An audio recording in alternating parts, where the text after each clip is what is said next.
Hello students, here our next lecture of science class 7th and chapter 10th respiration in organism. Respiration meaning होता है श्वसन and in organism यानी कि organism plants हैं, animal हैं, इनमें कैसे respiration होता है, कैसे वो एनर्जी लेते हैं या कैसे वो सांस लेते और छोड़ते हैं और उसके बाद सांस लेना और छोड़ना ब्रीथिंग और उससे उस सांस लेने के दौरान जो ऑक्सीजन हम यूज़ करते हैं उस ऑक्सीजन से हमें एनर्जी कैसे मिलती है, कैसे ये सारी प्रोसेस होती है उसके बारे में हम इस चैप्टर में पढ़ने वाले हैं. Okay, so let's start our chapter. तो स्टार्ट हुआ है बूझो से. One day Boojho was eagerly waiting to meet his grandparents who were coming to the town after a year. तो एक दिन बूझो बहुत ही उत्सुकता से बहुत ही ज़्यादा वेट कर रहा था अपने ग्रैंड पेरेंट्स का, जो कि एक साल बाद शहर आ रहे थे, उनके पास आ रहे थे. He was in a real hurry as he wanted to receive them at the bus stop. तो बहुत जल्दी में था, वो चाहता था कि वो जल्दी से जाए, जल्दी से बस स्टॉप में पहुंच जाए और अपने ग्रैंड पेरेंट्स को ले आए. ठीक है, आप लोग भी खुश होते होंगे ना जब आपके ग्रैंड पेरेंट्स आपसे मिलने आते हैं, तो आप भी ऐसे ही खुश होते होंगे और जब आप मिलने जाते हैं तो वो भी ऐसे ही खुश होते होंगे. तो बूझो भी बहुत खुश था कि एक साल बाद उसके दादी और दादाजी आ रहे थे, ग्रैंड पेरेंट्स उसके आ रहे थे. तो वो बहुत जल्दी जल्दी जा रहा था, वो चाह रहा था कि बिल्कुल मैं जल्दी से बस स्टॉप में पहुंच जाऊं, है ना. He ran fast and reach the bus stop in a few minute. वो बहुत दौड़ दौड़ के गया और कुछ मिनटों में ही वो बस स्टॉप में पहुंच गया. He was breathing rapidly. वो बहुत जल्दी जल्दी तेज से सांसें उसकी चल रही थी. तो his grand mother ask him why he was breathing so fast. तो उसकी ग्रैंड मदर ने पूछा कि बेटा बूझो, आप इतने फास्ट क्यों ब्रीथ कर रहे हो, इतनी तेज तेज सांसें क्यों चल रही हैं आपकी. तो बूझो टोल्ड हर. बूझो ने उनको बताया that he came running all the way. वो पूरे रास्ते दौड़ दौड़ के ही आया है, पूरा दौड़ दौड़ के पूरा रास्ता उसने कवर किया. But the question got struck in his mind. लेकिन ये क्वेश्चन उसके दिमाग में कहीं स्ट्राइक कर गया, कहीं वो रह गया. He wondered why running make a person breathe faster. वो सोचने लगा कि क्यों दौड़ने से हमारी सांसें तेज हो जाती हैं. किसी की भी अगर कोई भी तेज तेज दौड़ता है तो उससे हमारी सांसों का तेज होने का क्या रिलेशन है.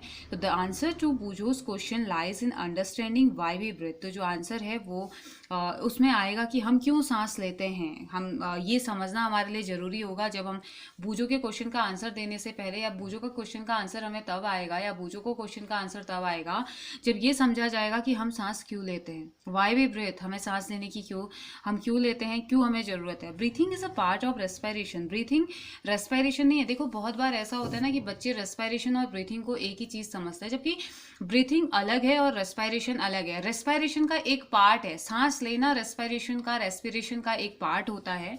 तो let us learn about respiration और रेस्पिरेशन. ओके, तो चलिए बात करते हैं रेस्पिरेशन है क्या, बहुत ज़्यादा सस्पेंस में नहीं रखते हैं.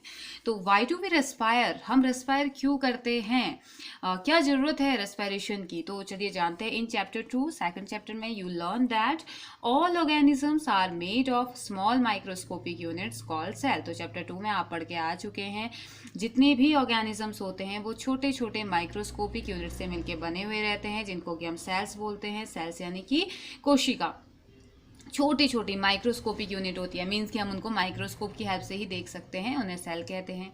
A cell is the smallest structural and functional unit of an organism. Cell क्या होती है, किसी भी ऑर्गेनिज्म की स्ट्रक्चरल एंड फंक्शनल, उसका स्ट्रक्चर बनाने वाली, उसको फंक्शन करवाने वाली एक यूनिट होती है, सबसे छोटी. ठीक है. अ सेल, अब आपसे कोई पूछेगा व्हाट इज सेल, तो आप क्या बोल देंगे, a cell is the smallest structural and functional unit of an organism. Okay.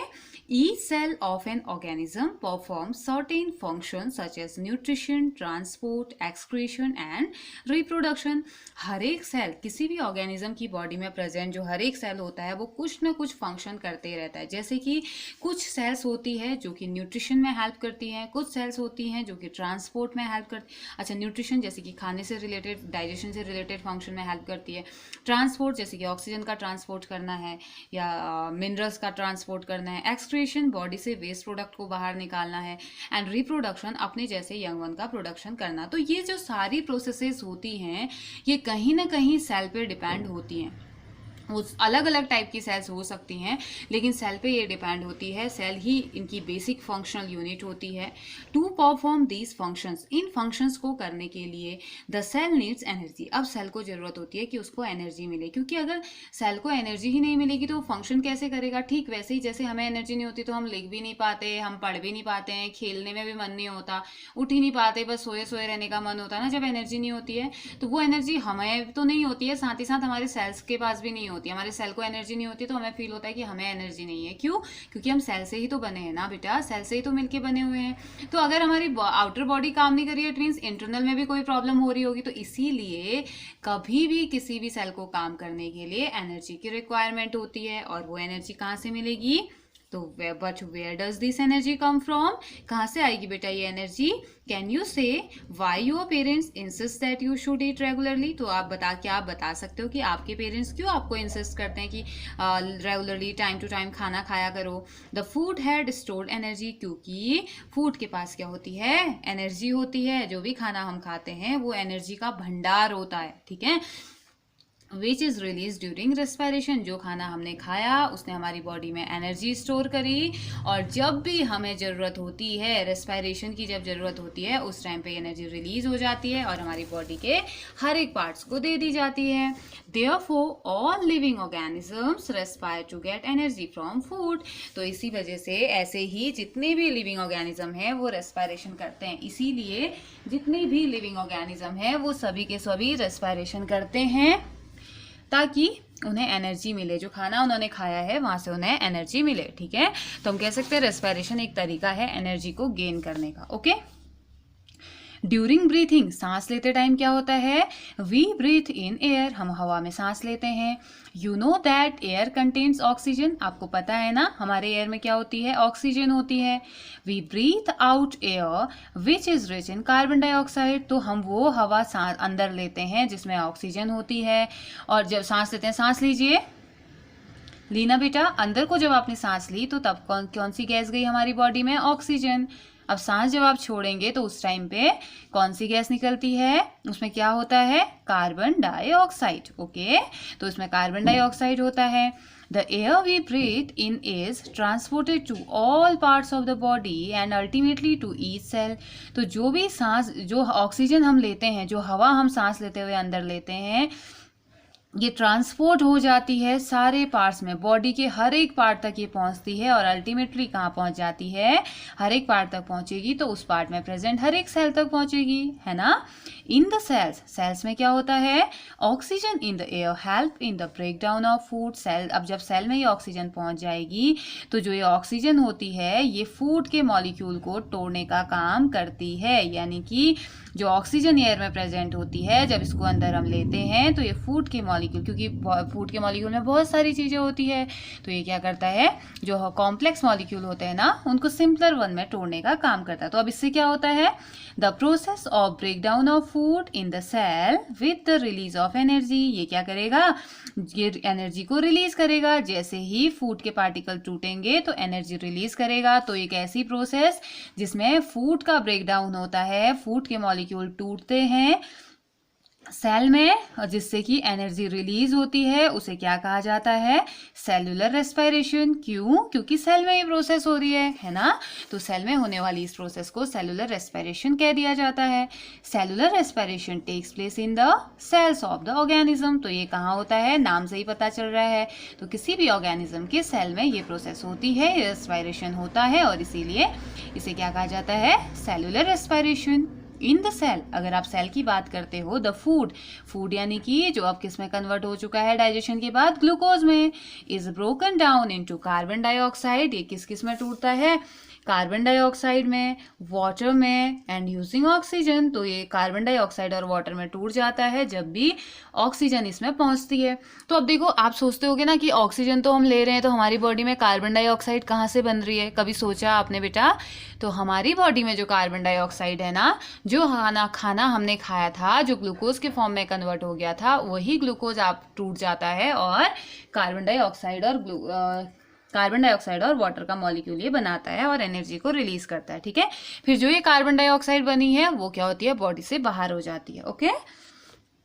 तो क्या बोल रहा है, in the cell the food is broken down into carbon dioxide and water using oxygen, oxygen का यूज करता है, वाटर और carbon dioxide में टूट जाता है। When breakdown of glucose occur with the use of oxygen, it is called aerobic respiration. अब देखो ये भी अलग अलग टाइप से होता है, ठीक है।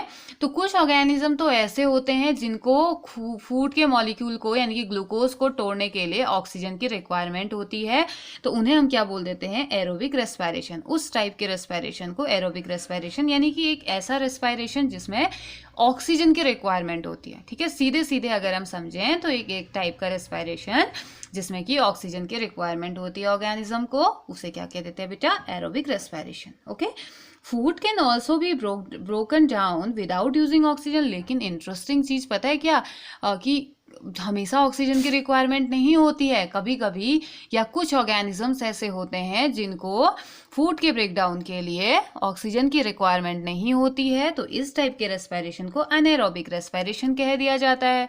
जब ऑक्सीजन की रिक्वायरमेंट है तो एरोबिक, और जब नहीं है तो एनएरोबिक, ठीक है। तो एनएरोबिक रेस्पिरेशन इसे कह दिया जाता है। अब देखो, break down of food release energy. जब भी फूड का मॉलिक्यूल टूटेगा, फूड जब भी टूटेगा वो क्या करेगा, एनर्जी को रिलीज करेगा। देखो, ग्लूकोज बना हमारा खाना, हमने कह दिया कि चलो ग्लूकोज है, ठीक है, ये हमारा खाना है। अब इसने ऑक्सीजन का यूज किया तो ये किस में टूट जाता है बेटा, एरो लगाया है, इसका मतलब कि ग्लूकोज क्या बन जाएगा, carbon dioxide, water and energy. Water, carbon dioxide और वाटर यहाँ पे वेस्ट के फॉर्म में बन जाते हैं, एनर्जी हम यूज कर लेते हैं। वाटर अगर सेल को चाहिए तो वो यूज करेगा, अदरवाइज बॉडी से बाहर। कार्बन डाइऑक्साइड की जरूरत बॉडी को होती नहीं है, ये जब हम ब्रीथ आउट करेंगे, सांस छोड़ेंगे तो ये निकल जाएगा, ठीक है। You should know that there are some organisms such as yeast that can survive in the absence of air। तो आपको पता होना चाहिए कि बहुत सारे ऑर्गेनिजम्स जैसे कि यीस्ट के बारे में सुना है ना, कहाँ यूज होता है बेटा, बेकरी में, ब्रेड बनाने में, केक बनाने में यूज होता है ना। ये उनको फुलाने का काम करता है। आपने देखा है डबल रोटी कितनी फूली हुई होती है, केक कितना फूला हुआ होता है ना, तो किसकी वजह से होता है, इसी यीस्ट की वजह से। तो ये जो यीस्ट होता है ये सरवाइव कर पाता है किसकी एब्सेंस में, एयर की, यानी कि ऑक्सीजन की एब्सेंस में। इसको सांस लेने के लिए ऑक्सीजन की जरूरत नहीं होती है, इसको रेस्पिरेशन के लिए भी ऑक्सीजन की जरूरत नहीं होती है, तो इनको क्या कह दिया जाता है, दे आर कॉल्ड एनारोब्स। तो इनको क्या कह दिया जाता है, एनारोब्स। और इनकी की जाने वाली प्रोसेस को anaerobic respiration, okay. They get energy through, इनको एनर्जी कहाँ से मिलती है, एनारोबिक रेस्पिरेशन के through, in the absence of oxygen, oxygen की एब्सेंस में, ओके। ग्लूकोज, ऑक्सीजन की एब्सेंस में क्या होता है, glucose breaks down into alcohol and carbon dioxide as given below. देखो, ऑक्सीजन की प्रेजेंस में क्या हुआ था बेटा, ऑक्सीजन की प्रेजेंस में ग्लूकोज किस में कन्वर्ट हुआ था, carbon dioxide, water and energy में, ठीक है। जबकि ऑक्सीजन की एब्सेंस में, यानी कि ऑक्सीजन की इनको जरूरत ही नहीं है, उस टाइम पे यही ग्लूकोज, सेम ग्लूकोज, जब ऑक्सीजन नहीं चाहिए तो ये अल्कोहल, कार्बन डाइऑक्साइड और एनर्जी में कन्वर्ट हो गया। एनर्जी तो फिर भी मिल रही है, लेकिन कार्बन डाइऑक्साइड और अल्कोहल यहाँ पे बन रहा है, ठीक है। एनर्जी, और यहाँ क्या बन रहा था, कार्बन डाइऑक्साइड और वाटर बन रहा था, यहाँ कार्बन डाइऑक्साइड और अल्कोहल वेस्ट प्रोडक्ट, और यहाँ पे से एनर्जी मिल जाती है, ठीक है। तो हमने क्या पढ़ा, हमने पढ़ा कि रेस्पिरेशन एक एनर्जी को गेनिंग प्रोसेस है जिसमें कि फूड के मॉलिक्यूल टूटते हैं और हमें एनर्जी मिलती है। हमने कहा कि रेस्पिरेशन दो तरीके से हो सकता है, एक तो एयर की प्रेजेंस में, एयर को ही क्या कहा जाता है, ऑक्सीजन। एक तो ऑक्सीजन की प्रेजेंस में होती है जिसे एरोबिक रेस्पिरेशन कह दिया जाता है, और ऑन द अनदर हैंड दूसरी टाइप की जो रेस्पिरेशन की जो प्रोसेस होती है वो कहाँ होती है, वो कैसे होती है, in the absence of oxygen, and this type of respiration is known as anaerobic respiration, okay. तो जो एनारोबिक रेस्पिरेशन करते हैं उनको एनारोब कहा जाता है, और जो एरोबिक रेस्पिरेशन करते हैं उन्हें एरोब कहा जाता है, ओके। तो चलिए आगे जानते हैं। Yeast are single cell organism. तो यीस्ट क्या होता है? सिंगल सेल ऑर्गेनिज्म होता है, एक ही सेल इसकी बॉडी में प्रेजेंट होता है। They respire anaerobically and during this process yield alcohol. तो ये क्या करते हैं? एनारोबिक रेस्पायरेशन करते हैं, मीन्स कि इनको एनर्जी गेन करने के लिए ऑक्सीजन की रिक्वायरमेंट नहीं होती है। Okay, this process yield alcohol, इस प्रोसेस में अल्कोहल बनता है। They are therefore used to make wine and beer. तो इसीलिए यीस्ट का यूज किसमें किया जाता है? वाइन और बियर जैसे प्रोडक्ट बनाने में इनका यूज किया जाता है। ओके बेटा, नाउ एक इंटरेस्टिंग चीज आपको पता चलेगी। हम क्या करते हैं बेटा? हम तो एरोबिक रेस्पिरेशन करते हैं ना। क्यों? क्योंकि हम तो सांस ले रहे हैं, और सांस में क्या ले रहे हैं? ऑक्सीजन ले रहे हैं। तो इट मीन्स कि हम क्या बनाएंगे? हमारी बॉडी में ग्लूकोज जब टूटेगा तो कार्बन डाइऑक्साइड, वाटर और एनर्जी बनेगी, है ना। हम एरोबिक रेस्पिरेशन कर रहे हैं। लेकिन पता है आपको एक इंटरेस्टिंग चीज यहाँ पे को क्या होती है? Our muscle cell can also respire anaerobically. ये बहुत ही एक सरप्राइजिंग हुआ ना कि हम तो ऑक्सीजन लेते हैं, फिर हमारी बॉडी कैसे एनारोबिक रेस्पिरेशन करती है ना। तो हमारी जो मसल सेल्स होती है वो भी कभी कभी एनारोबिकली रेस्पायर करने लगती है, but only for a short time, लेकिन थोड़े टाइम के लिए। Okay, when there is a temporary deficiency of oxygen, जब कभी कभी टेम्पररीली थोड़े टाइम के लिए ऑक्सीजन की कमी हो जाती है तो सेल क्या कर देता है? एनारोबिक रेस्पिरेशन करने लगता है, क्योंकि एनर्जी तो चाहिए ही होती है। तो एनर्जी चाहिए तो उस टाइम पे क्या हो जाता है? ये अल्कोहल बनाना, लैक्टिक एसिड बनाना स्टार्ट ये कर देता है। ठीक है, तो ड्यूरिंग हैवी एक्सरसाइज, जब हम बहुत हैवी एक्सरसाइज करते हैं, फास्ट रनिंग हम करते हैं, जैसे कि इसमें दिखाया गया, देखिए फास्ट रनिंग करते हैं और साथ ही साथ साइकिलिंग करते हैं, वॉकिंग फॉर मैनी आवर्स और heavy weight lifting, the demand for energy is high. तो हम बहुत तेज दौड़ रहे हैं और बहुत दूर तक, अगर आज आपसे कह दिया जाए कि चलिए बहुत दूर हम पैदल चल के आते हैं, तो होता है ना पैरों में दर्द, होता है नहीं होता है बेटा? होता होगा ऑफकोर्स। और अचानक से साइकिलिंग आप कर रहे हो, बहुत देर तक करिए, तभी भी पेन होता होगा। आप कोई भारी चीज उठा ली तब भी पेन होता है ना। तो ये सारी चीजें जब करते हैं तो उस टाइम पे एनर्जी की ज्यादा रिक्वायरमेंट होती है। जिसके पास एनर्जी होगी वही दूर तक चल पाएगा, जिसके पास एनर्जी होगी वही हैवी वेट को लिफ्ट कर पाएगा, है ना। तो होता क्या है? But the supply of oxygen to produce the energy is limited. लेकिन जो एनर्जी को प्रोड्यूस करने के लिए जो ऑक्सीजन की सप्लाई होती है वो एक लिमिटेड अमाउंट तक ही होती है। ऐसा नहीं कि आप ज्यादा काम कर रहे हो तो इतना होगा, मतलब एक लिमिटेड अमाउंट होता है ऑक्सीजन कितना सप्लाई होने वाला है। तो देन यहाँ पे को क्या हो जाता है? लिमिटेड सप्लाई होने की वजह से जब हम ज्यादा काम करने लगते हैं, एक्स्ट्रा लिमिटेड ऑक्सीजन का यूज करने के बावजूद, लिमिटेड एनर्जी का यूज करके और एक्स्ट्रा काम अगर हम करने लगते हैं, जितनी एनर्जी है उससे ज्यादा यूज कर लेते हैं, तो उस समय एनारोबिक रेस्पिरेशन हो जाता है, ऑक्सीजन नहीं पहुंच पाता है हर एक पार्ट तक। तो then anaerobic respiration takes place in the muscle cells to fulfil the demand of energy. तो उस टाइम पे क्योंकि मसल सेल्स ही तो इस टाइप का ज्यादा काम करती है ना, तो मसल सेल्स को क्या करना पड़ता है? एनारोबिक रेस्पिरेशन करना पड़ता है, क्योंकि ऑक्सीजन इतने अमाउंट में से नहीं मिल रहा होता है। तो इसलिए यहाँ पे क्या हो जाता है?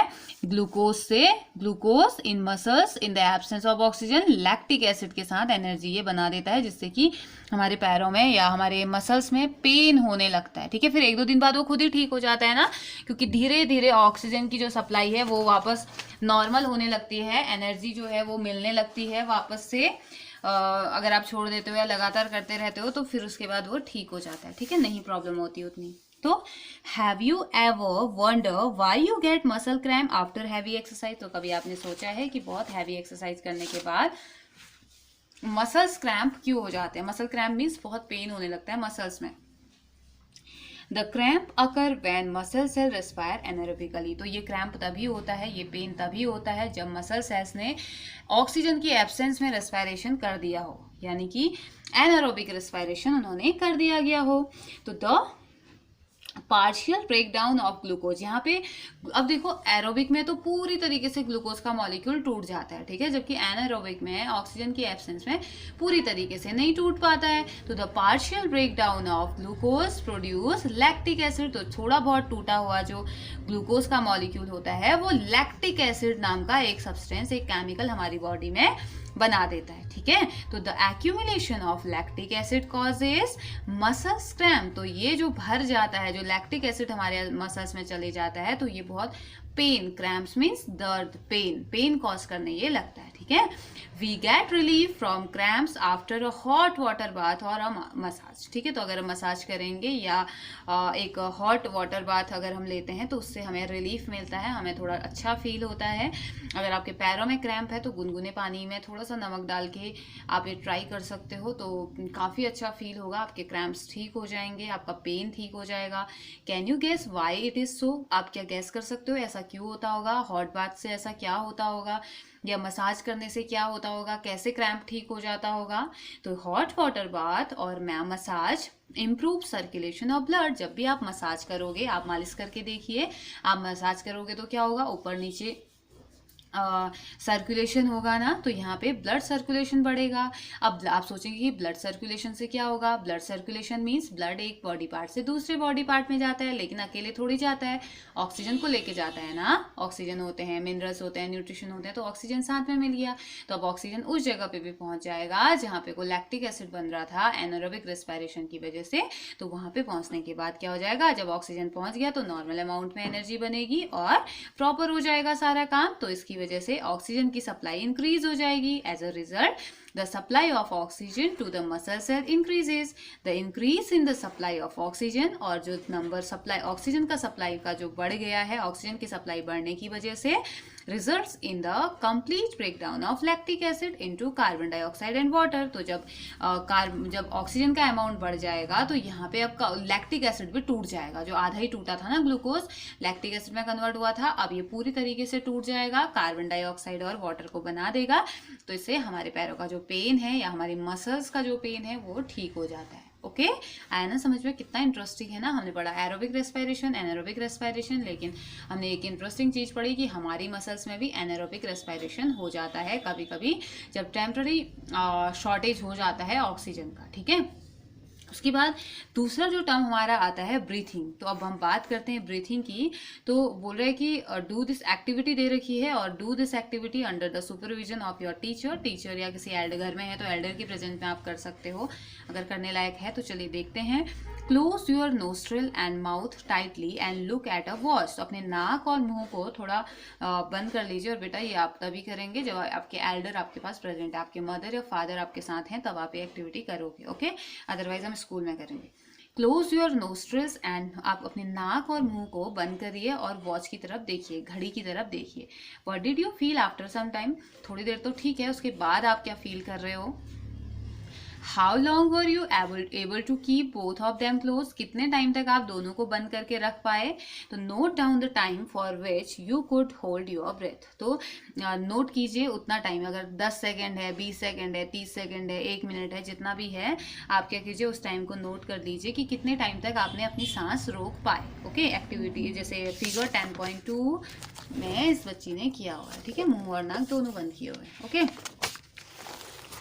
Now so now you cannot now you know that you cannot survive for long without breathing. तो अब आपको पता चल गया होगा कि आप बहुत लंबे टाइम तक तो बिना सांस लिए तो रह नहीं पाओगे, आप जिंदा नहीं रह पाओगे, या कोई भी ह्यूमन, कोई भी एनिमल बिना सांस लिए, बिना ब्रीथिंग के बहुत लंबे टाइम तक सर्वाइव नहीं कर सकता है। ओके, तो ब्रीथिंग मीन्स क्या होता है? Breathing means taking in air rich in oxygen, मतलब कि सांस लेना, उस हवा को अंदर लेना जिसमें कि ऑक्सीजन प्रेजेंट है, and giving out air rich in carbon dioxide, और उस हवा को बाहर छोड़ना जिसमें कि कार्बन डाइऑक्साइड है। यानी कि ऑक्सीजन को अंदर लेना, ऑक्सीजन वाली हवा को अंदर लेना, और कार्बन डाइऑक्साइड वाली हवा को बाहर छोड़ना ही क्या है? With the help of respiratory gases organs. हमारा रेस्पिरेटरी ऑर्गन जैसे कि लंग्स होते हैं, तो उसकी हेल्प से उसी को क्या कह दिया जाता है? Respiration, breathing. The taking in of air rich in oxygen into the body is called inhalation. जब भी आप ऑक्सीजन को अंदर ले रहे हो, जब भी आप सांस अंदर ले रहे हो, तो इट मीन्स आप क्या कर रहे हो? साइंस की लैंग्वेज में इनहेलेशन। इसे क्या कहा जाता है बेटा? इनहेलेशन, यानी कि ऑक्सीजन रिच एयर को अपने अंदर लेना। Okay, and giving out of air rich in carbon dioxide is known as, और कार्बन डाइऑक्साइड वाली गैस को बाहर छोड़ने को क्या कह दिया जाता है? एक्सहेलेशन। तो दो प्रोसेस हो गई, ब्रीथिंग क्या होगी? Inhalation and exhalation. तो इनहेलेशन किसका करेंगे? ऑक्सीजन का। एक्सहेलेशन किसका करेंगे? कार्बन डाइऑक्साइड का। तो इनहेलेशन और एक्सहेलेशन को ही हम क्या कहते हैं, ब्रीथिंग कह देते हैं। Okay, it is a continuous process, ये एक कंटिन्यूअस प्रोसेस है। आप सब कुछ भूल सकते हो लेकिन सांस लेना नहीं भूल सकते। जैसे आंखों का ब्लिंक करना आप नहीं भूल सकते, वैसे ही सांस लेना आप नहीं भूल सकते। एक कंटिन्यूअस प्रोसेस होती है। इवन जब आपको नींद आई है तब भी आप सांस ले रहे होते हो और छोड़ रहे होते हैं। आप सपनों में होते हो, आपको पता ही नहीं होता है दीन दुनिया का कुछ नींद में, उसके बावजूद भी आप सांस ले रहे होते हो और छोड़ रहे होते हो, है ना। It is a continuous process which goes, now turn your page, which goes on all the time and throughout the life of an organism। तो हर टाइम ये प्रोसेस होते रहती है और तब तक ये प्रोसेस होते रहती है जब तक कि कोई ऑर्गेनिज्म जिंदा है। ओके, तो the number of times a person breath in a minute is termed as breathing rate. तो एक मिनट में कितनी बार आपने सांस ली और सांस छोड़ी, उसको क्या कह दिया जाता है, breathing rate. The number of times a person breaths in a minute is termed as a breathing rate. तो ब्रीथिंग रेट एक ऐसी प्रोसेस है, मतलब कि ब्रीथिंग रेट वो को डिफाइन करने के लिए एक मिनट में एक पर्सन कितनी बार सांस ले रहा है उसको ही हम क्या बोल देते हैं, ब्रीथिंग रेट। ड्यूरिंग ब्रीथिंग, सांस लेते time, inhalation and exhalation takes alternatively. तो एक बार आप सांस लेंगे, एक बार सांस छोड़ेंगे। ऐसा थोड़ी होता है कि 2 बार सांस ले ली फिर 2 बार सांस छोड़ रहे हो, ऐसा नहीं होता है ना। एक बार आप सांस लेते हो और एक बार हम सांस छोड़ते हैं, यानी कि एक बार इनहेलेशन और एक बार एक्सहेलेशन होता है ना। A breath means 1 inhalation plus 1 exhalation. Breath का मतलब ये नहीं है कि सिर्फ सांस ले रहे हो। तो ब्रेथ की जब आप बात करेंगे, ब्रीथिंग की जब आप बात करेंगे, तो उसमें 1 इनहेलेशन एंड 1 एक्सहेलेशन दोनों ही काउंट होंगे। Okay, would you like to find out your breathing rate? तो क्या आप चाहेंगे कि आपको अपना ब्रीथिंग रेट पता चले? अगर आप चाहते हैं तो 1 मिनट स्टॉप वॉच ले लीजिए 1 मिनट के लिए, और या आप आइडिया लगाइए कि 1 मिनट कब हो जाएगा आपकी घड़ी में। तो उसके बाद अपनी इनहेलेशन और एक्सहेलेशन को काउंट कीजिए। आप कितनी बार सांस ले रहे हो, कितनी बार सांस छोड़ रहे हो 1 मिनट में, उसको काउंट कीजिए, वो आपका ब्रीथिंग रेट हो जाएगा, है ना। तो do you want to know whether it is constant or is change according to the requirement of oxygen by the body? क्या आप जानना चाहते हैं कि क्या ये हमेशा सेम रहता है या बॉडी की रिक्वायरमेंट के हिसाब से कभी ज़्यादा कभी कम होते रहती है ब्रीथिंग रेट? तो बोला है let us find out by doing the following activity. तो चलिए जानते हैं इन एक्टिविटीज़ को करके इस बारे में। तो उससे पहले बूझो कुछ कह रहा है बेटा। Boojho notice that when he released his breath, Boojho ने नोटिस किया कि जब वो सांस छोड़ रहा है after holding it for some time, Boojho ने नोटिस किया कि जब उसने सांस बहुत टाइम तक के लिए रोकी या होल्ड की, उसके बाद जब उसने सांस छोड़ी, he had to breath heavily, उसने बहुत हैवीली उसे सांस लेनी पड़ी। Can you tell him why it was so? क्या आप बता सकते हो कि ऐसा क्यों हुआ होगा? जब सांस रोकने के बाद जब उसने सांस छोड़ी तो एक लंबी सी सांस उसने छोड़ी, ऐसा क्यों हुआ होगा बताइए, सोचिए और फिर बताइए। ओके, तो तब तक हम पढ़ते हैं एक्टिविटी 10.2। तो एक्टिविटी 10.2 में क्या है ना, generally we are not aware that we are breathing. तो जनरली हमें पता ही, हमें हर टाइम थोड़ी याद रहता है कि हम सांस ले रहे हैं और सांस छोड़ रहे हैं, राइट। तो हम अवेयर ही नहीं रहते, ब्रीथिंग हो रही होती है लेकिन हमें पता ही नहीं रहता कि हम सांस भी ले रहे हैं ना।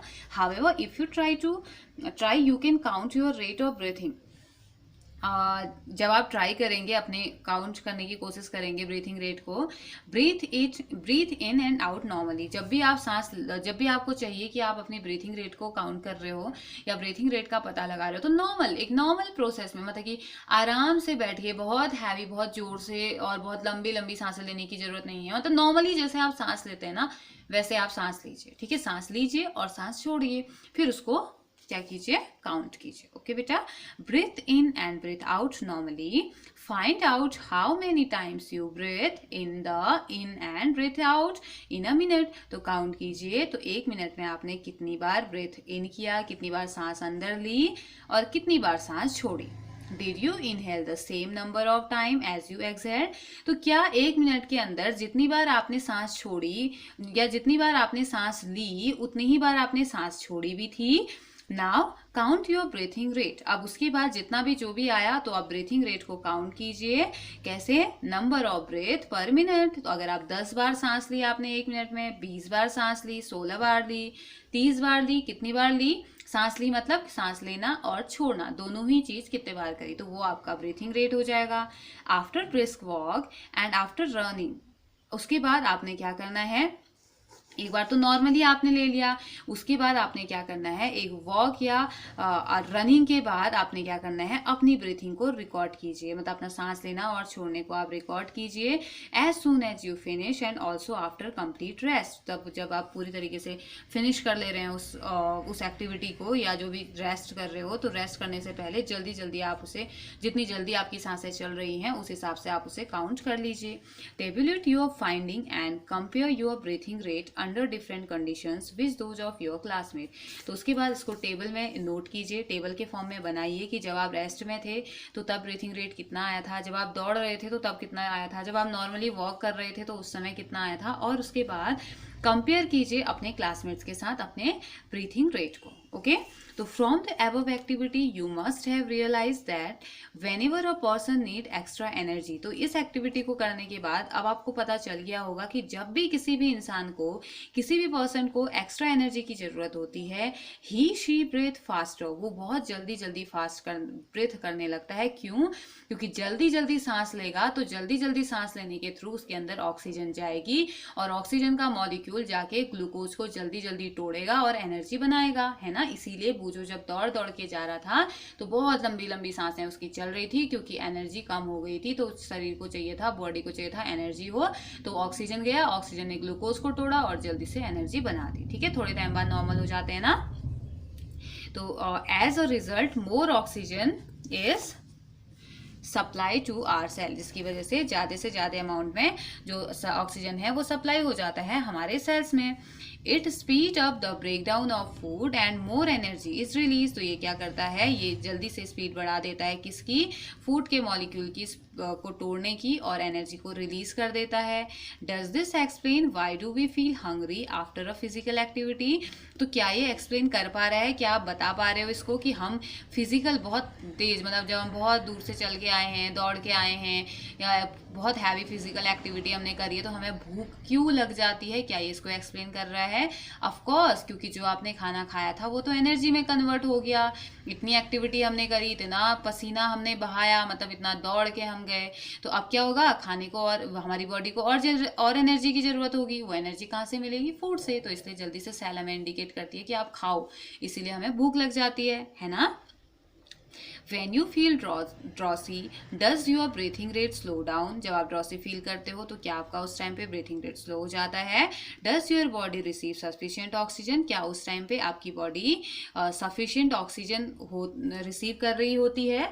तो ये जानेंगे, फिर पहले हम जानते हैं इस टेबल के बारे में। ठीक है, changes in breathing rate under different condition. तो अलग अलग डिफरेंट कंडीशन के बेसिस पे आपको ये टेबल फिल करनी है। अपने क्लासमेट का नेम, अब क्लासमेट का नेम तो लिख नहीं सकते हो, घर में ही कर सकते हो ना बेटा, मदर के साथ, फादर के साथ, ब्रदर सिस्टर के साथ। नॉर्मल उनकी कितनी थी, जब उन्होंने वॉक लिया 10 मिनट के लिए तो उस समय कितनी रेट उनका आया, रनिंग 100 मीटर फास्ट रनिंग करने के बाद कितना आया, रेस्ट में जब थे तो उस टाइम पे कितना उनका ब्रीथिंग रेट आया, आप ये काउंट करके टेबल को फिल कर सकते हो। ठीक है, उसके बाद इस बॉक्स में आपको कुछ दिया गया है।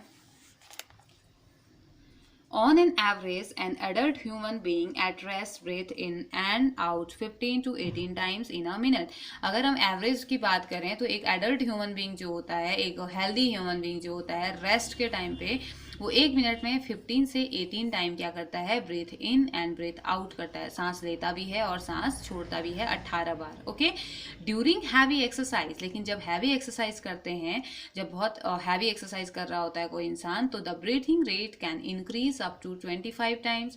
तो ये ब्रीथिंग रेट कितना हो जाता है बेटा, 18 से 25 तक ये हो जाता है पर मिनट। वाइल वी एक्सरसाइज, जब हम एक्सरसाइज कर रहे होते हैं, not only do we breathe fast, तो हम सिर्फ सांस फटाफट ही नहीं ले रहे होते हैं, we also take deep breath and thus inhale more oxygen.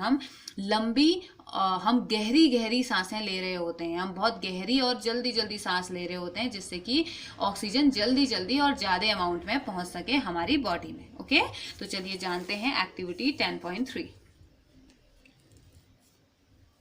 तो फिगर 10.3 देखिए, फिगर 10.3 में क्या दिखा रहा है, variation in the breathing rate during different activity.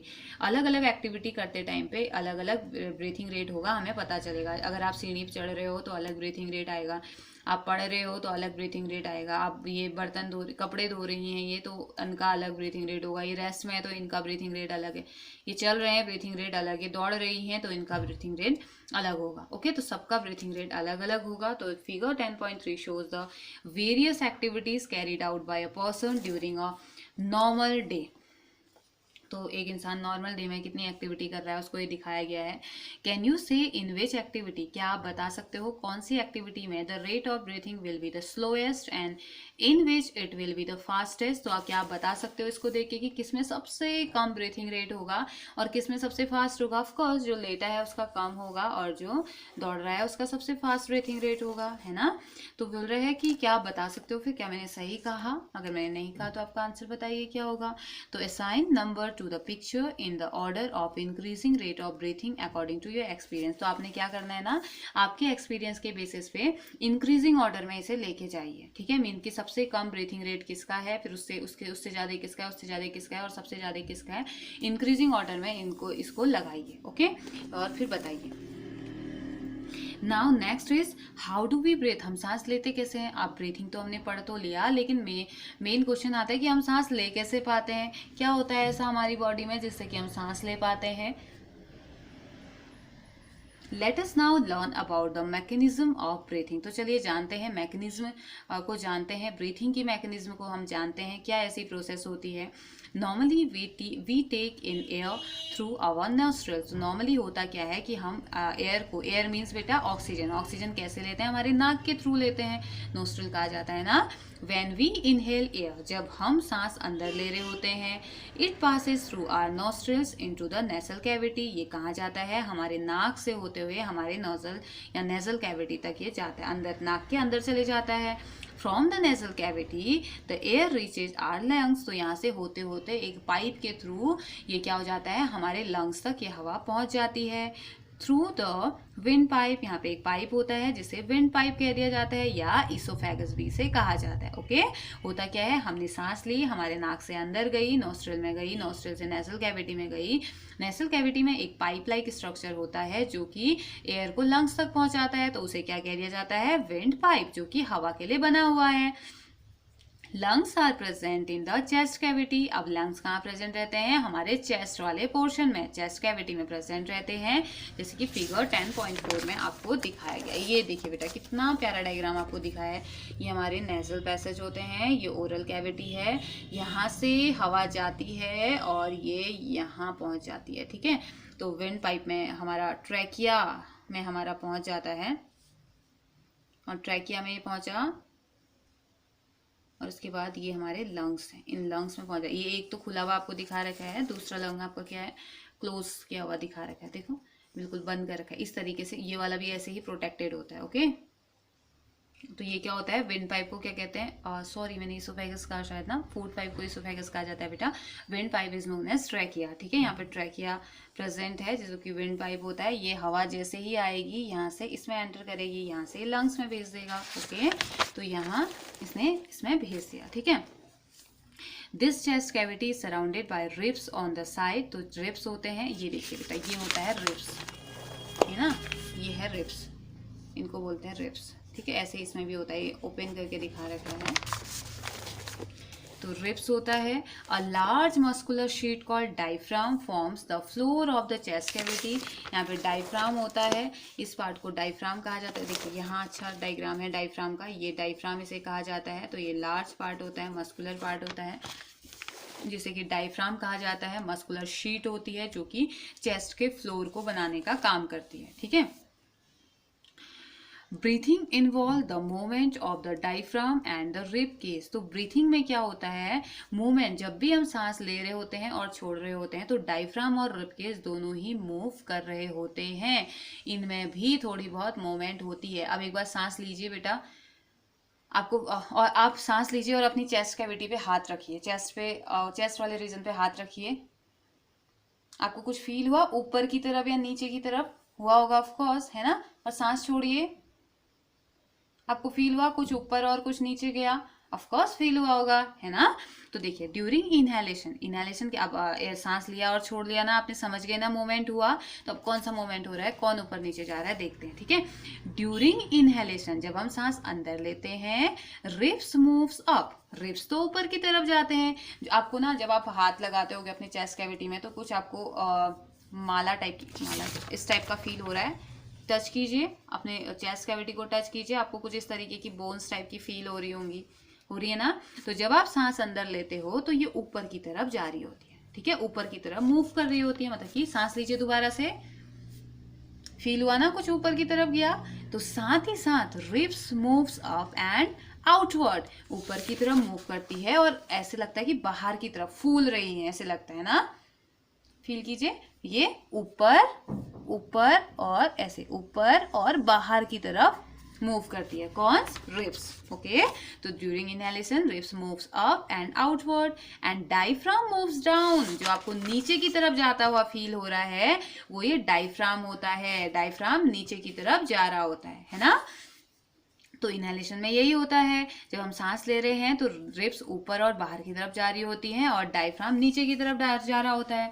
This moment increases space in our chest cavity, तो ये मोमेंट क्या करता है, हमारे चेस्ट कैविटी में स्पेस को बढ़ा देता है एंड ठीक जल्दी से एयर क्या हो जाती है, and air rushes into the lungs, lungs में हवा चले जाती है क्योंकि जगह बढ़ा दिया ना, स्पेस बढ़ा दिया। The lungs get filled with air, तो अब लंग्स में पूरा का पूरा हवा भर जाती है। अब बारी आती है किसकी, सांस छोड़ने की। अब सांस, एक बार सांस लेके सांस छोड़िए बेटा, आपको कुछ फील हुआ, during inhalation ribs moves down and inward, आपको फील हुआ होगा कि कुछ नीचे की तरफ जा रहा है। तो उस टाइम पे जो रिब्स होती हैं वो नीचे की तरफ और अंदर की तरफ मुड़ने लगती है, और जबकि डायफ्राम ऊपर की तरफ मूव करने लगता है। देखिए सांस लेते हुए जब हम सांस ले रहे थे तो ये रिब्स ऊपर और आउटर बाहर की तरफ और डायफ्राम नीचे की तरफ आते हुए फील होता है, और जब हम सांस छोड़ते हैं तो डायफ्राम ऊपर की तरफ जाते हुए फील होता है और रिब्स नीचे की तरफ आती हुई हमें फील होती है ना।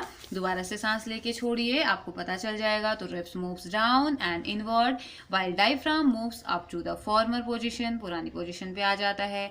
This reduce the size of the chest cavity, अब यहाँ पे को जो साइज बढ़ गया था, स्पेस बढ़ गया था, उसे कम कर दिया जाता है, वो कम हो जाता है। And air is pushes out, air क्या हो जाती है, बाहर पुश कर दी जाती है ऑफ द लंग्स, इसीलिए हम सांस बाहर छोड़ पाते हैं। These movements in our body can be felt easily, तो ये जो मोमेंट होती है ये तो हमें बहुत इजी फील हो रही है ना। टेक अ डीप ब्रेथ, एक गहरी सांस लीजिए। Keep your palm on the abdomen, अपने एब्डोमेन वाले रीजन में या पेट वाले रीजन में या चेस्ट वाले रीजन में अपनी पाम को रखिए, अपनी हथेली रखिए। Feel the movement of abdomen, अपने एब्डोमेन रीजन की मूवमेंट को फील कीजिए। व्हाट डू यू फाइंड, आपने क्या फाइंड किया, जैसे हमने अभी पढ़ा वही फाइंड किया आपने, है ना। After having learn that during breathing there are changes in size of chest cavity, अब आप ये जान चुके हैं कि जब हम सांस लेते और छोड़ते हैं तो हमारी चेस्ट कैविटी में क्या होता है, कुछ ना कुछ चेंजेस तो आते हैं। तो children got involve in the chest expansion competition, तो चिल्ड्रन अब यहाँ पे वो क्या हो सकते हैं, इन्वॉल्व हो सकते हैं चेस्ट एक्सपेंशन मोमेंट कॉम्पिटिशन में।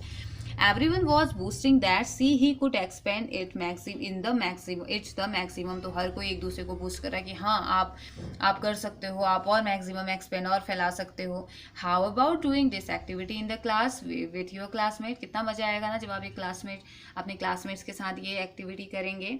तो देखिए ऊपर आपको क्या दिया गया है, स्मोकिंग डैमेज लंग्स, तो स्मोकिंग, जब स्मोकिंग कोई करता है, स्मोकिंग मीन समझते हैं ना, जैसे कि सिगरेट पीना और बीड़ी पीना, ड्रिंकिंग वगैरह, ये सारी चीज़ें क्या करती है स्मोकिंग, नॉर्मली ये क्या करती है बेटा, हमारे लंग्स को खराब कर देती है।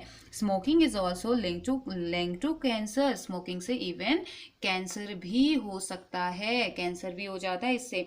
इट मस्ट बी अवॉइडेड, कभी भी स्मोकिंग नहीं करनी चाहिए, कभी भी नहीं, कैंसर तो लीड कर देता है ना डेथ को, तो कभी भी हमें स्मोकिंग नहीं करनी चाहिए। बेटा यहाँ पे पहेली क्वेश्चन पूछ रही थी, हमने तो पहेली की तरफ ध्यान ही नहीं दिया। Paheli wants to know why we yawn when we are sleepy और ड्रॉसी। जब भी हम बहुत आलसी, मतलब कि आलस हमें आ रहा होता है या हमें नींद आ रही होती है, तो हम यान मतलब कि हम जमाई मतलब कि क्यों लेते हैं, मतलब कि होता है ना, जमाई लेते हैं ना हम लोग। नींद आती है तो क्या होती है, हा हा वाला जो होता है आपका केस, तो उसी को क्या कहा जाता है, यान। तो हमें ऐसा क्यों फील होता है, अब तो शायद आपको पता ही चल गया होगा क्यों होता है ना, इतना कुछ पढ़ लिया। तो देखते हैं इस बॉक्स में आपको क्या दिया गया है, ठीक है। The air around us have various type of unwanted particle। तो हमारे आसपास की जो हवा है वहाँ पे बहुत unwanted particles प्रेजेंट रहते हैं, जो पार्टिकल्स हमें चाहिए ही नहीं, सच एज स्मोक, स्मोक उसमें होता है, डस्ट होता है, पॉलन्स होते हैं, तो बहुत सारी चीज़ें होती हैं। When we inhale, जब हम सांस ले रहे होते हैं, तो the particle get trapped in the hair present in our nasal cavity.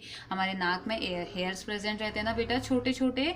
तो जब भी हम सांस लेते हैं ना, तो सांस लेते टाइम हमारी सांस में क्या क्या चले जाते हैं, धूल, मिट्टी, पॉलेंस, स्मोक, लोग सामने से स्मोकिंग कर रहे होते हैं, उनका धुआं चले जाता है ना।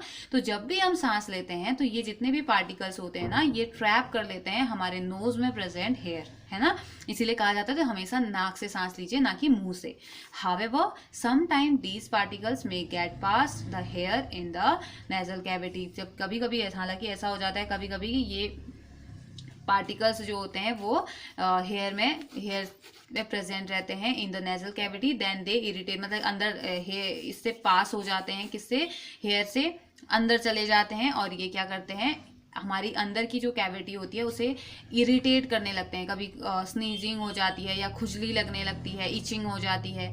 As a result of which we sneeze, sneezing expel, हम क्या करते हैं, स्नीज मीन्स छींकना, फिर हम छींकने लगते हैं। अगर ऐसे कोई डस्ट पार्टिकल वगैरह नाक के अंदर चले गया और एयर जो हेयर्स हैं वो ट्रैप नहीं कर पाए ना, तो फिर हम छींकने लगते हैं। Sneezing expel these foreign particles from the inhaled air. तो छींकने से क्या हो जाता है, ये जो फॉरेन पार्टिकल, फॉरेन मतलब विदेशी कहते हैं ना बेटा फॉरेन को, मतलब कि ऐसे पार्टिकल जो हमारी बॉडी के लिए नहीं बने हैं, उसके लिए वो अपने नहीं हैं, तो वो इनहेल करते टाइम जो आते हैं, स्नीज करके क्या हो जाते हैं, वो उड़ जाते हैं। एंड डस्ट के जो पार्टिकल होते हैं जो भी थे, तो free dust free clean air enter out our body. तो sneezing expel the foreign particle from the inhaled air.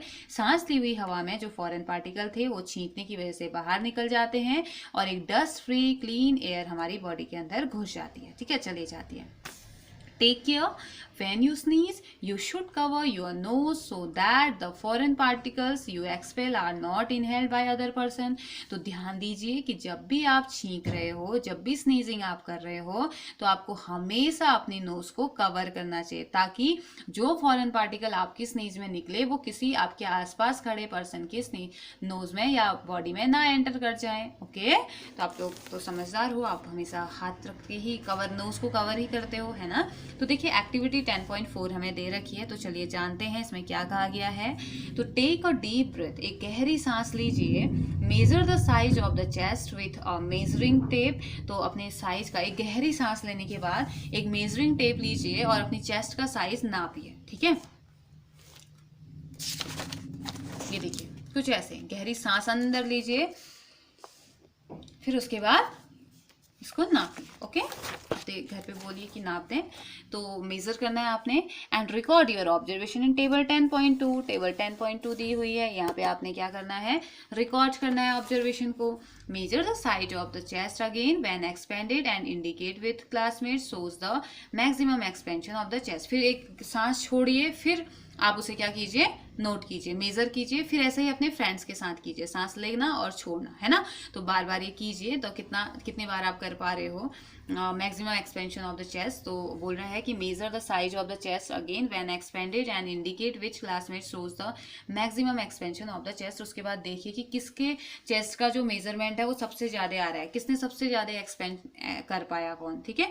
तो we can understand the mechanism of breathing by a simple model. हम एक सिंपल मॉडल से समझ सकते हैं कैसे। Activity 10.5 की तरफ बढ़िए। इसमें क्या है, take a white plastic bottle, एक वाइट प्लास्टिक की बॉटल लीजिए। रिमूव द बॉटम, इसके बॉटम को हटा दीजिए, कट कर दीजिए। Get a Y shape glass अब और प्लास्टिक ट्यूब। अब आपको एक वाई शेप का, कुछ इस शेप का प्लास्टिक की ट्यूब चाहिए या वाई शेप का ग्लास चाहिए। Make a hole in plastic tube चाहिए आपको जो वाई शेप बनाता होगा या जिसका भी है. Make a hole in the lid so that the tube में पास थ्रू इट. एक लीड में एक होल बनाइए जिससे कि ट्यूब वो उससे अंदर जा सके. ठीक है. टू द फॉग्ड एंड, जो फॉग्ड एंड उसका है of the tube, fix to deflated balloon. उसमें 2 डिफ्लेटेड बलून्स को डाल दीजिए. Introduce the tube into the bottle. Bottle में अब उन ट्यूब्स को उस बॉटल में फिट कर दीजिए. शोन इन फिगर 10.7 आपको दिखा रखा है बेटा. कुछ ऐसे आपको करना है. देखिए ये मॉडल आपने कुछ ऐसे बनाना है. ठीक है. बहुत ही मज़ा आपको आएगा. बॉटम आपने हटा दिया, वाई शेप का बना दिया. अब यहाँ पे को इसको ये देखिए वाई शेप का आपने बनाया है, इसके अंदर इसको घुसा दिया और यहाँ पे आपने बलून्स को डाल दिया. ठीक है. तो अब आगे क्या कहा जा रहा है, क्या करना है. Now cap the bottle seal. अब उसको बोतल की सील को now cap the bottle seal it to make it all right. तो ये ठीक है या नहीं है, इसके लिए कैप लगा दीजिए. To the open base of the bottle tie a thin rubber or plastic sheet using a large rubber band. तो अब आपने क्या करना है, जो ओपन बेस है, वो बेस वाला जो पोर्शन है बॉटल का, उसको बांध दीजिए एक रबर से या प्लास्टिक शीट से. रबर बैंड की हेल्प से इसे बांध दीजिए और फिर देखिए कि होता क्या है. ठीक है. उसके बाद चेक कीजिए कि हो क्या रहा है. ठीक है. To understand the expansion of the lungs pull the rubber sheet from the base downward and watch the balloon. तो ये समझने के लिए कि एक्सपेंशन में लंग्स का क्या काम होता है. जब एक्सपेंशन हो रहा होता है तो लंग्स कैसे फील करते हैं या लंग्स कैसे होते हैं. तो क्या करना है, रबर को क्या कर दीजिए, खींचिए. रबर को खींचना है, पुल करना है. Rubber sheet from the base, नीचे की तरफ से उसे खींचिए. नीचे की तरफ से आप उसे खींचेंगे एंड वॉच द बलून. उसके बाद बलून को देखिए. ठीक है. तो जब आप बलून को देखेंगे तो आपको क्या दिखेगा, next push the rubber plastic sheet up and observe the balloon. अब ऊपर की तरफ से खींचिए. पहले नीचे की तरफ से खींचा, अब ऊपर की तरफ से खींचिए और उसके बाद ऑब्जर्व कीजिए बलून में क्या असर हो रहा है. Did you see any change in the balloon. क्या आपने कोई चेंज देखा बलून में. अब आप ये एक्टिविटी करोगे, बहुत मजा बेटा आपको आएगा. तो इस एक्टिविटी को जरूर कीजिए. ठीक है. What do the balloons in this model represent. तो इस मॉडल में ये बलून्स क्या रिप्रेजेंट कर रहे हैं बेटा, कौन से पार्ट को रिप्रेजेंट कर रहे हैं, ह्यूमन बॉडी के. And now you should be able to what does the rubber sheet represent. और रबर की शीट क्या रिप्रेजेंट कर रही है, ये भी आप मुझे बताओगे. Now you should be able to explain the mechanism of breathing. अगर आपने ये कर दिया तो आप इजीली मैकेनिज्म को आप बता सकते हो. ठीक है. किसकी मैकेनिज्म को, ब्रीथिंग की मैकेनिज्म को. ओके. आप इजीली बता सकते हो अगर आपने ये किया है.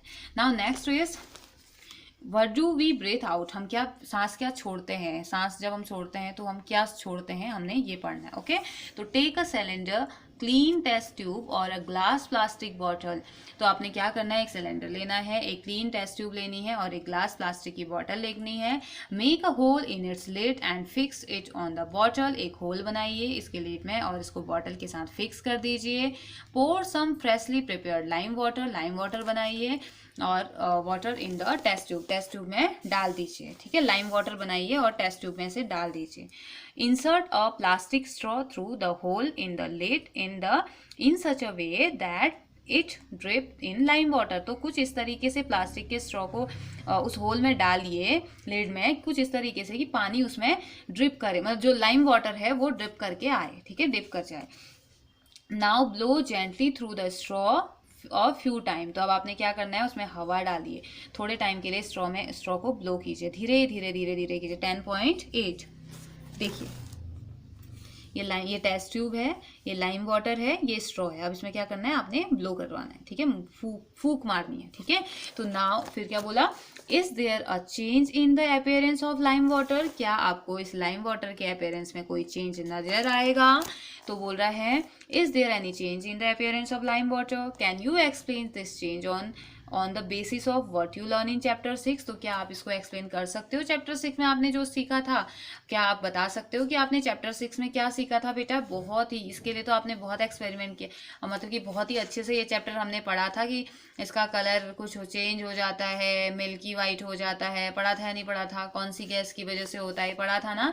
तो अब मैं आप खुद ही रिकॉल इसको करने वाले हो. Okay. You are aware that air we inhale or exhale is a mixture of gases. आपको पता है कि हम जो भी सांस ले रहे हैं या छोड़ रहे हैं इसमें गैस तो प्रेजेंट होती ही होती है, ठीक है। व्हाट डू वी एक्सेल, हम सांस छोड़ते टाइम क्या बाहर निकालते हैं, do we exhale only carbon dioxide or a mixture of gases along with, हम जब एक्सेल कर रहे होते हैं क्या सिर्फ हम कार्बन डाइऑक्साइड ही एक्सेल कर रहे होते हैं या मिक्सचर अदर गैसेस का भी मिक्सचर इसमें होता है। You must have also observe that you exhale on a mirror, आपने ऑब्जर्व किया होगा जब आप मिरर के सामने एक्सेल कर रहे होंगे, सांस छोड़ रहे थे, तो a film of moisture appear on its surface, तो आप देखेंगे कि जब भी आप शीशे के सामने खड़े होके आप लंबी सांस छोड़ते हैं तो वहाँ पे कुछ एक फिल्म अपीयर हो जाती है, धुंधला सा वहाँ पे फील होता है ना बेटा, आप ऑब्जर्व करते होंगे। अ फिल्म ऑफ मॉइस्चर, वहाँ उसे मॉइस्चर वहाँ पे कोई अपीयर हो जाता है। From where do these droplets come, ये ड्रॉपलेट्स कहाँ से आती हैं, पानी, अगर आप लात लगाएंगे तो पानी जैसा फील होता है ना, तो कहाँ से आता है ये पानी बेटा, ये ड्रॉपलेट्स कहाँ से आती होंगी।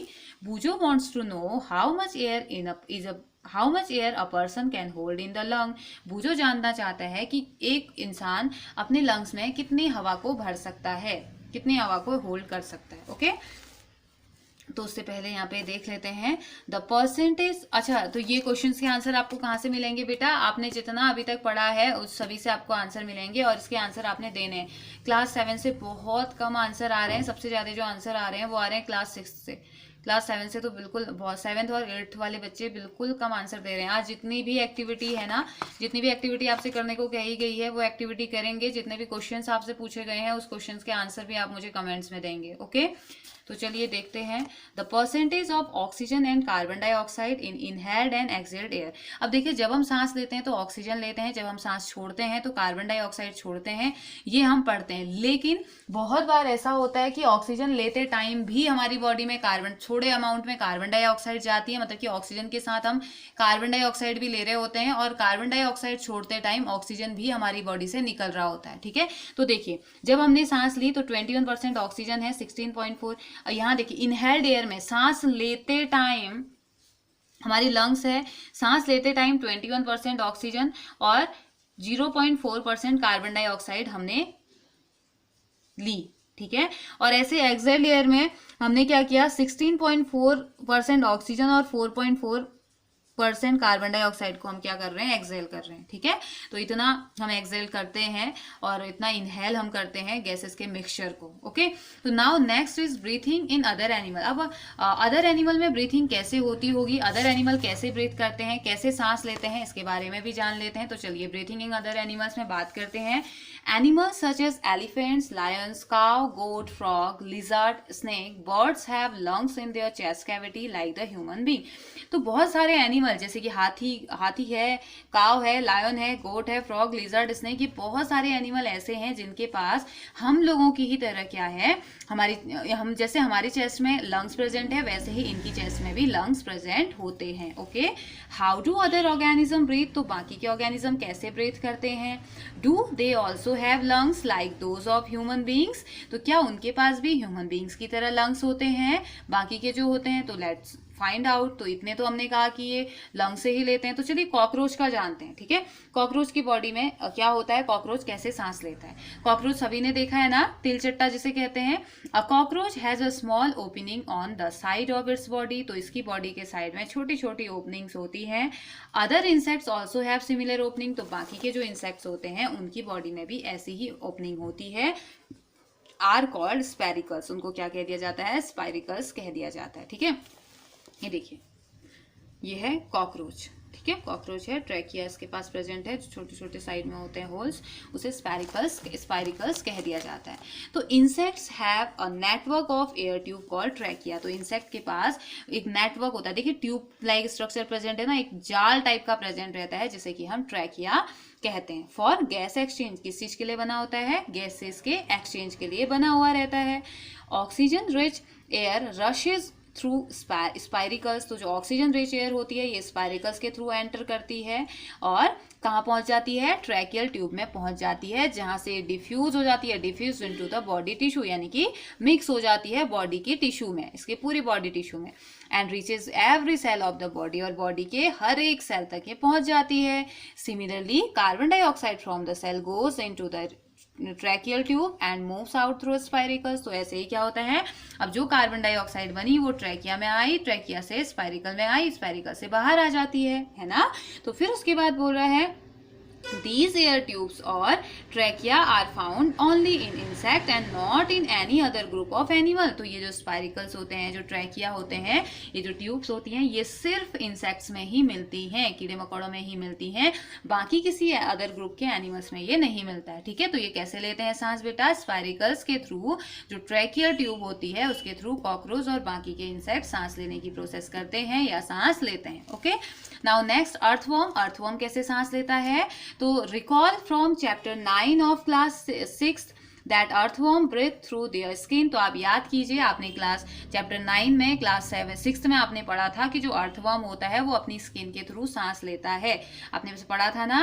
तो the skin of an earthworm feel moist and slimy on touching. आपने ध्यान दिया होगा, आपने जो एक्सपेरिमेंट किया था आपको याद होगा कि अर्थवर्म की जो स्किन है वो स्लीमी और मॉइस्ट आपको फील हुई थी। Gases can easily pass through them. तो गैसेस इजीली उससे पास हो जाते हैं, इजीली वो उससे पास हो जाते हैं। तो through frogs though frogs have a pair of lungs like human beings. तो फ्रॉग्स के पास क्या होते हैं, पेयर ऑफ लंग्स, लंग्स के पेयर होते हैं ह्यूमन बींग्स की ही तरह।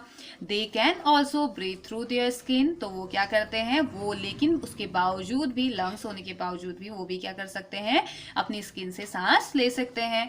Which is moist and slippery. जो कि ये भी क्या होता है, मॉइस्ट और स्लिपरी होता है, जैसे कि अर्थवर्म की बॉडी में होता है। ओके, तो now next is, Boojho has seen in television programme that whales and dolphins often come to the water surface. Boojho कोई टेलीविजन प्रोग्राम देख रहा था, टीवी देख रहा था, तो उसने देखा कि जो वेल्स और डॉल्फिन है, मतलब कुछ डिस्कवरी वगैरह कुछ देख रहा होगा, उसने देखा कि जो डॉल्फिन्स और वेल्स जो होती हैं वो वाटर सरफेस से ऊपर आने की कोशिश कर रही है। They even release a fountain of water sometime while moving upward. और साथ ही साथ वो क्या कर रही है, जब ऊपर की तरफ जब वो मूवमेंट कर रही है ना, तो उस टाइम पे क्या कर रही है, ये कुछ पानी भी रिलीज कर रही है। जब ऊपर की तरफ मूव कर रही है तो इनके मुंह से पानी भी निकल रहा है। Why do they do so. तो वो ऐसा क्यों कर रही थी, ऐसा क्या रीजन हो सकता है, क्योंकि वेल और जो डॉल्फिन होती है ना, ये पानी में डिसॉल्व ऑक्सीजन को नहीं लेती है, ये एयर में प्रेजेंट ऑक्सीजन को ही लेती है। एयर में प्रेजेंट ऑक्सीजन को लेने की वजह से ये टाइम टू टाइम क्या करते रहती है, पानी की सरफेस से ऊपर आते रहती है, ताकि एटमॉस्फेयर में प्रेजेंट ऑक्सीजन को ये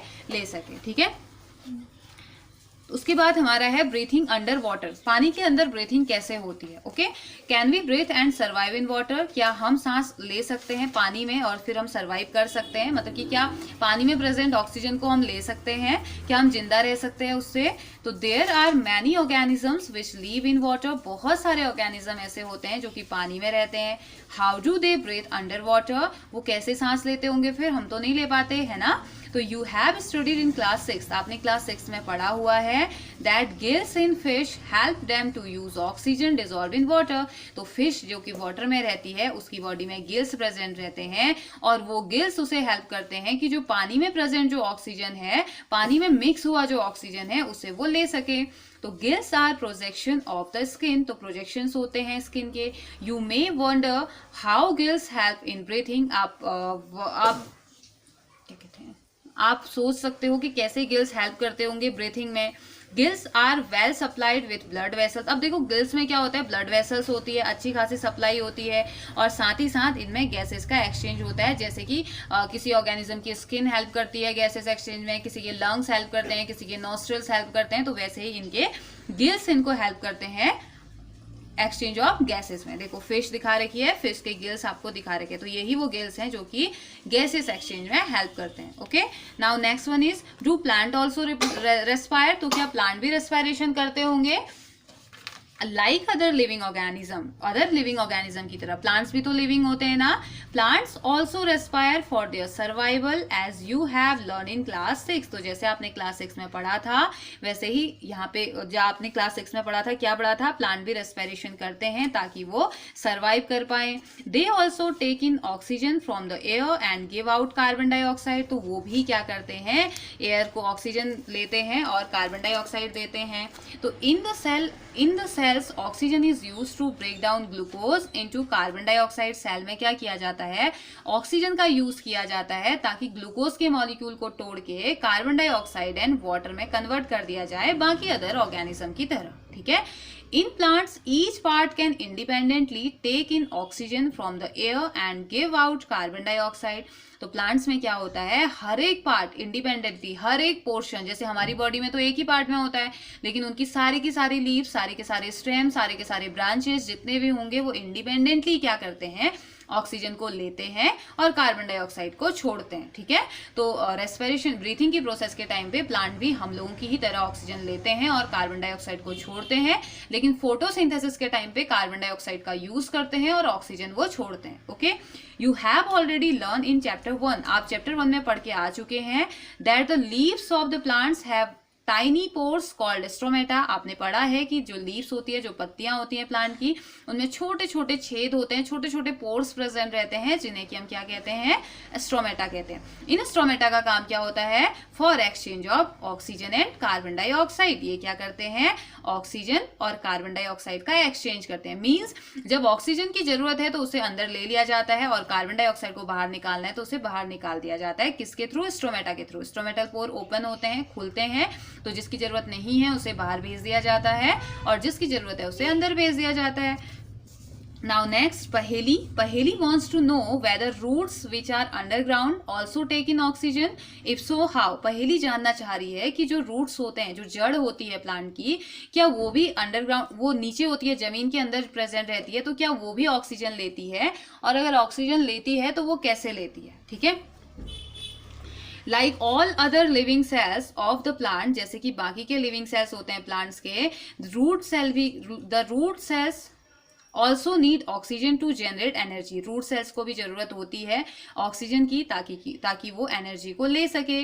roots take up air from the air spaces present between the soil particle. तो रूट क्या करती है, एयर को लेती है, कैसे, सॉइल के बीच में प्रेजेंट, जैसे ये सॉइल का मॉलिक्यूल है, सॉइल के 2 मॉलिक्यूल अगर हैं तो इनके बीच में कहीं ना कहीं एयर प्रेजेंट होती है। तो रूट्स कहाँ प्रेजेंट रहती है, रूट्स तो सॉइल में ही प्रेजेंट रहती है ना, तो जड़ जो होती है सॉइल, मिट्टी में प्रेजेंट रहती है, तो ये मिट्टी से क्या कर लेती है, इसके बीच में बची हुई हवा को खींच लेती है अपनी तरफ, ठीक है।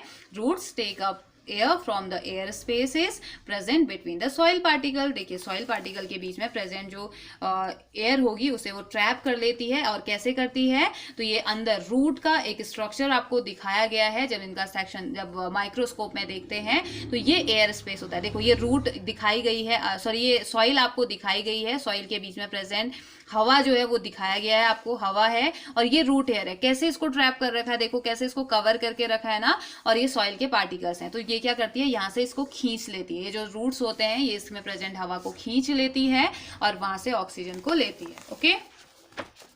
Can you gas what would happen if a potted plant is over water. तो क्या आप गैस कर सकते हो, एक पॉटेड प्लांट है, एक गमले में आपने कोई प्लांट लगा रखा है, उसमें जब आप बहुत ज्यादा पानी डाल दोगे तो क्या उसके साथ होगा, क्या होगा, क्या आप गैस कर सकते हो। In this chapter you learn that respiration. अच्छा इसका आंसर करके मुझे बताना, करना नहीं है घर में ऐसा, ओवर वाटर कर मत देना, खराब हो जाएगा प्लांट। तो आप बताना कि आप गैस करके आपने बताना कि क्या होगा अगर ज्यादा पानी डाल दोगे पॉटेड प्लांट के साथ। In this chapter you learn that respiration is a vital biological process. Vital means important. इस चैप्टर में आपने पढ़ा, आपने जाना कि रेस्पिरेशन कितनी इंपॉर्टेंट बायोलॉजिकल प्रोसेस ये है।